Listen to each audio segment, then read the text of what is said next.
দেশের উত্তর পশ্চিম বঙ্গোপসাগর এবং তৎসংলগ্ন এলাকায় লঘুচাপ সৃষ্টি হয়েছে। এটি ঘনীভূত হতে পারে বলে আশঙ্কা করছে আবহাওয়া অধিদপ্তর। তাই দেশের 4 সমুদ্র বন্দরে 3 নম্বর সতর্ক সংকেত দেখাতে বলা হয়েছে।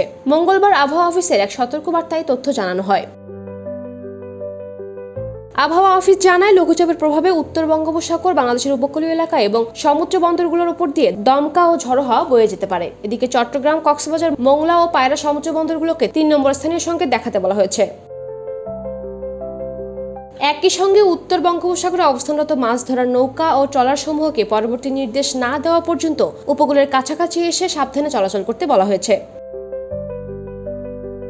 আবহাওয়া অধিদপ্তরের নিয়মিত বুলেটিনে বলা হয়, মঙ্গলবার সকাল 9টা থেকে পরবর্তী 24 ঘন্টায় রংপুর, রাজশাহী, ময়মনসিংহ, ঢাকা, খুলনা, বরিশাল, চট্টগ্রাম ও সিলেট বিভাগের কিছু কিছু জায়গায় অস্থায়ীভাবে দমকা হাওয়া সহ বিদ্যুৎ চমকানো বা হালকা থেকে মাঝারি ধরনের বৃষ্টি বা বজ্রসহ বৃষ্টি হতে পারে। সেই সঙ্গে সারা দেশের কোথাও কোথাও মাঝারি ধরনের ভারী বৃষ্টি হতে পারে।